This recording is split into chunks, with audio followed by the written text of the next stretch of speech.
Okay, so if you run a staffing agency and you're known to get very good results for your clients, you're going to find this video incredibly valuable. So now at the time of recording this, AI is going rampant and people are using it for a bunch of different things. But how do we actually bring AI effectively into the staffing space? Well, in today's video, I'm going to walk you through probably the only real system that you need as a recruiting firm to be able to leverage AI to get in front of prospects that you have previously shown value to and increase your BD workload and your BD efficiency. But without further ado, let me get into the video. Okay. So I'm going to get into a little bit of theory and then I'm going to go through the workflow in a minute. So what are the inherent struggles of BD for recruiting firms in the first place? Well, it's often very relational based, if we're being honest. Oftentimes, it's someone you know within your network, they know your work, they know you do good work, and they kind of give you that introduction to be able to hire for their account. Or a lot of the time, timing is incredibly key. That's another struggle. You could give the best offer, the best candidate to an account. They just may not need it at that particular time. And the third one is there's also, and this is a big one, there's also limited contextual understanding, which is, okay, a company's hiring for an SDR or companies hiring for a software engineer, because you haven't spoken to that company before, you don't understand their real needs and their real characters that they're looking for when it comes to hiring candidates because they're cold. So all of these things are lead to inherent struggles of cold outbound for BD when it comes to recruiting firms. Well, how can we flip the script so that we get a genuine understanding of their needs and preferences? There's a no like and trust factor and we can start a conversation at the perfect time. How can we go from our BD being very cold, very inherently difficult, to being more open and more, they know us and they trust us? Well, it's actually pretty simple, and that is tracking your past clients. And I see this so overlooked. You've successfully delivered for them in the past. You have a positive thread sitting in your Gmail of positive responses. So again, no deliverability issues, no, issues getting past any gatekeeper. You've spoken with the decision maker. They know you, they like you. You may even have their number.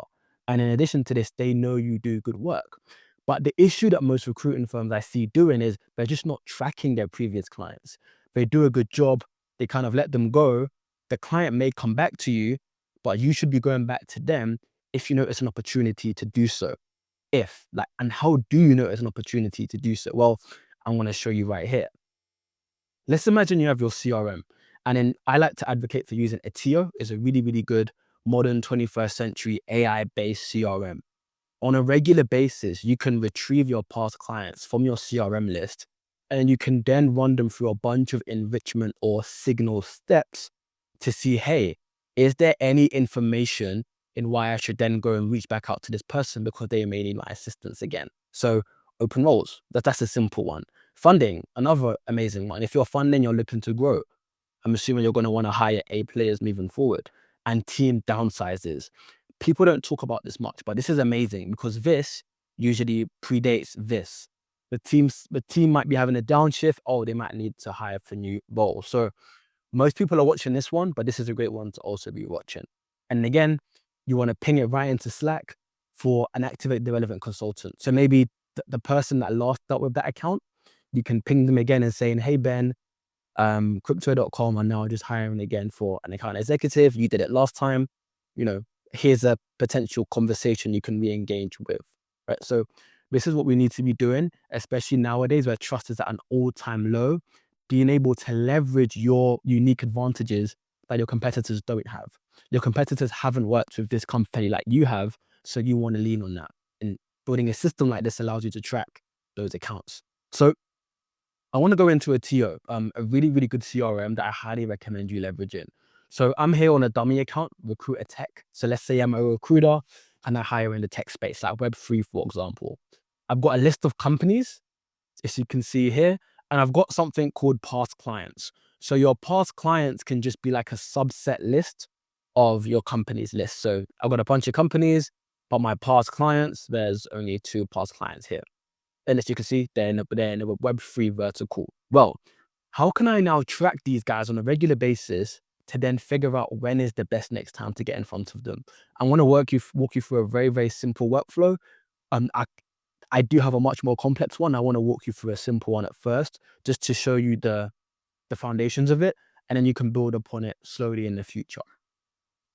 So for that, I use NAN. NAN is an amazing platform. It's an orchestration tool, which allows you to connect almost anything on the web to each other. Connect Google Drive to HubSpot, connect HubSpot to Slack, connect Slack to Google Sheets.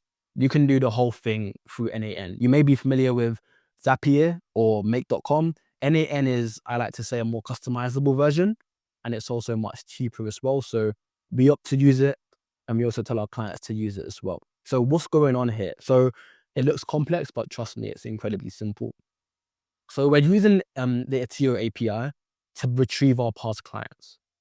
And if I run this here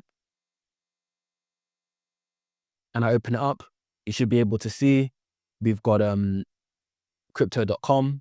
And if I go down further, you'd also see the other one. You should also see Coinbase as well. Crypto.com, if I go further down, you'll see Coinbase. You get the gist. There's a lot of information here, a bunch of information.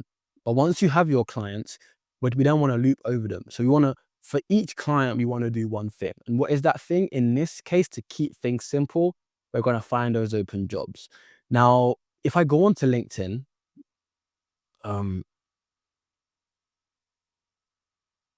you can see, and I'm sure you're familiar with this, on LinkedIn, you can find open jobs by coming here. You want to put in a few, don't look at my messages. You want to put in a few filters, jobs in the past week, Coinbase worldwide. And this is great to do it manually. But what you then want to do is you want to take this URL and we can pass it into a platform that will scrape this for us automatically. I like to advocate for Apify. Apify is a great platform, very cost effective, very cheap. To scrape 1,000 jobs, it costs $1. So very, very cheap. You will then just paste it in here and then you will then run it. This is how you do it manually. But in our use case, we want to do it through NAN. So what I've done here is you can see, if I open this up, we pass in a job search. And all this is linkedin.com with the company in question being my past client. And then this is basically saying in the past week. It's LinkedIn's way of filtering via the past week. So for each job, the company ID will change, right? So very, very simple. We're getting each job, but then formatting it, and then we're doing it for every single job, every single job, every single job. Once we run that, we then want to bunch it up in a way that we can send it to Slack in a very clean and efficient way. So that on Slack, we can say, hey, from your three past clients, there's 22 jobs, 10 here, 12 here. Here's a snippet of the jobs. Click this button to see the job. Click that button to open up your CRM. It's very, very intuitive for Jonathan, our CRM, our 360 recruiter, to be able to understand what's going on with his past accounts and how to sell back into them. But I do want to make it clear, we can do so much more. In this example, very simple open roles. You want to track funding. You want to track team downsizes.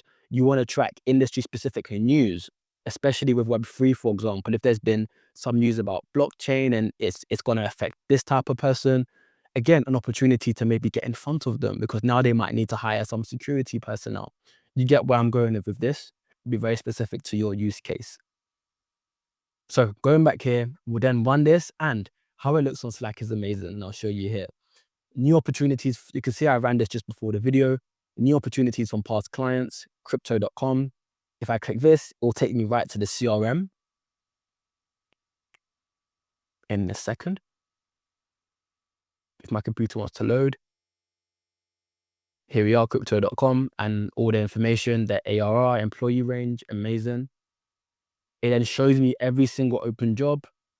So what I'm doing is I'm telling it just to output 5, and any more just add some prefix. If I click on this, it will take me right to the exact LinkedIn job.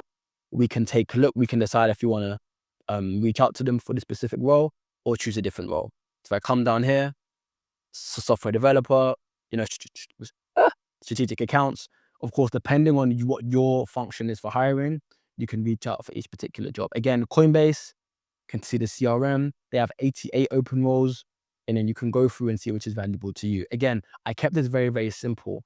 If you only hire for go-to-market roles in the tech space, we would then filter through these open roles to only output the ones that will go to market. Account executives, SDR, channels, sales accountant, etc. You get the point. So this is allowing you, And this runs on a schedule on a weekly basis to constantly let you know what is going on with your past accounts so you can get in front of them. One thing I haven't done here that I would do is I would then add like maybe I'll update my CRM with a count of how many jobs are open, which means that if there's less jobs or more jobs next week, we know that they're really ramping up their hiring. So they probably really need someone. Or maybe if some jobs have been open for more than 30 days, and like maybe over half of their jobs have been open for more than 30 days, another opportunity to want to get in front of them because, hey, I can see you're trying to ramp, but these roles aren't getting closed. Do you want what we showed you last time? Because you have that relationship with them. So yeah, very, very simple walkthrough. If you'd like the template, do let me know and I can share it with you and send you a quick document on how to get yourself set up. Really, really simple. Etsio, a generous free plan, Apify, a generous free plan, Slack, free of course, NAN, a free trial, and I have a discount code. Just let me know and leverage it for yourselves. All the best and happy recruiting, happy selling. Bye-bye.